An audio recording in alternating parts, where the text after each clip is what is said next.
नमस्कार दोस्तों, कैसे आप लोग। मुझे आशा है बहुत अच्छे होंगे। यह वीडियो आपके लिए बहुत ही हेल्पफुल साबित होने वाला है, क्योंकि इस वीडियो में वैसे स्ट्रक्चर वैसे सेंटेंस को हमने कवर किया जो डे टू डे लाइफ में हम डेली बोलते रहते हैं।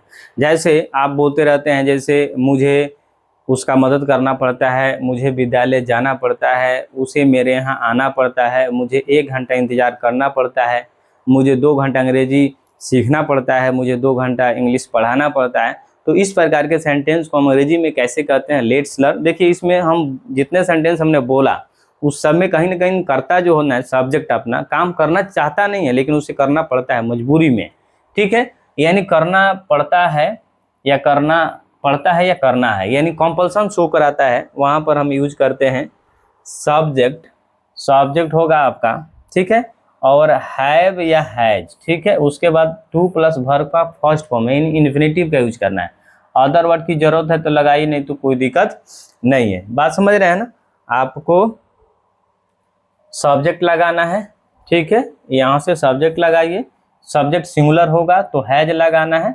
सब्जेक्ट अगर प्लूरल होगा तो आपको हैव लगाना है। सिंगुलर सब्जेक्ट का मतलब क्या हो गया, यानी ही हो सकता है या सी हो सकता है या इट होगा या सिंगुलर नाउन होगा। आपको क्या लगाना है, यहाँ पे आपको लगाना है हैज।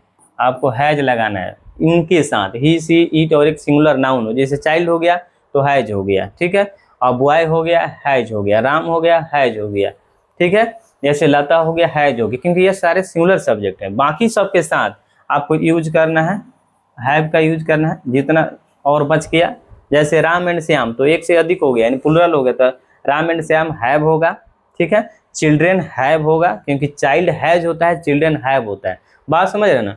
तो इस तरह से यूट्यूब पर आपको एक स्ट्रक्चर वाइज वीडियो नहीं मिलेगा अंग्रेजी सीखने के लिए। मात्र एक ऐसा यह चैनल है जो आपको स्ट्रक्चर वाइज अंग्रेजी सिखाने का काम करता है। तो आपका काम बनता है, आपका एक ड्यूटी बनता है कि आप मेरे साथ जुड़ने का मतलब है इस चैनल को आप सब्सक्राइब करें, ठीक है। तो चलिए आगे बढ़ते हैं। अब आते हैं सेंटेंस की तरफ। थोड़ा सेंटेंस हम लोग नहीं देखें, सेंटेंस देख लेते हैं। जैसे बोला गया है मुझे बाजार जाना है, यानी जाना है का मतलब आपको मन करे चाहे नहीं करे, जाना है, ठीक है। उसे जल्दी उठना पड़ता है, यानी पड़ता है, उठना नहीं चाहता लेकिन उठना पड़ता है। हमें समय पर पहुंचना है, यानी किसी भी कीमत पर पहुंचना है, मजबूरी है। बच्चों को चुप रहना पड़ता है, चुप रहना चाहते नहीं लेकिन चुप रहना पड़ता है। तुम्हें आज काम करना है, यानी how you have to work, right. उसे खाना बनाना है, नहीं चाहती लेकिन फिर भी बनाना है। उन्हें या इंतजार करना पड़ता है, नहीं चाहता इंतजार कर लेकिन वे लोग इंतजार करना पड़ता है।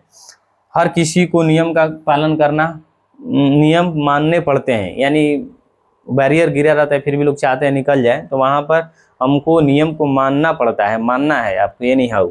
तो हम जब मजबूरी बताना चाहते हैं तब हम यूज करते हैं इस प्रकार का सेंटेंस को, ठीक है। याद रखिएगा subject singular has, subject plural have लगाना है। टू प्लस वर्ब का फर्स्ट फॉर्म अदर वर्ड, ठीक है। जैसे हो गया मुझे बाजार जाना है तो क्या हो जाएगा, आई हो गया। आई हमेशा प्लूरल की तरह यूज होता है। I have to go to the market, ठीक है। आप डेली प्रैक्टिस करेंगे, सारा आसान हो जाएगा। तुम्हें आज काम करना है, आपको किसी भी तरह काम करना है तो क्या हो जाएगा, you have to work today, ठीक है। नेक्स्ट चलिए, नेक्स्ट है उसे जल्दी उठना पड़ता है। उठना नहीं चाहता है लेकिन फिर भी उठना पड़ता है, तो ही सिंगुलर है तो क्या हो जाएगा, हैज हो जाएगा।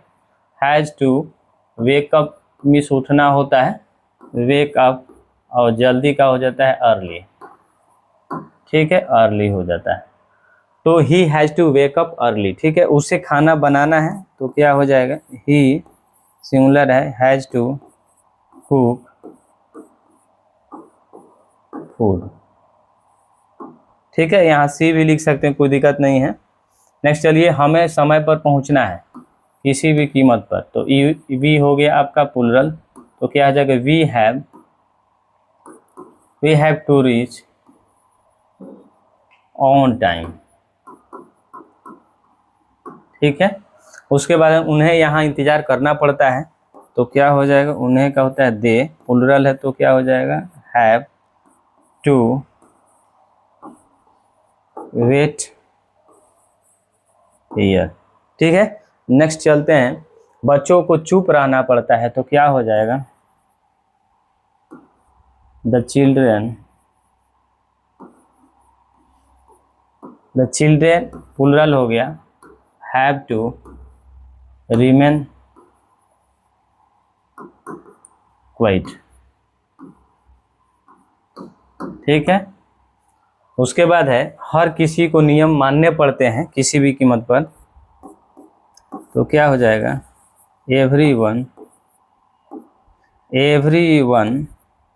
एवरी इसको हटा ही देते हैं, हैज टू, सिंगुलर सब्जेक्ट है, एवरीवन हैज टू फॉलो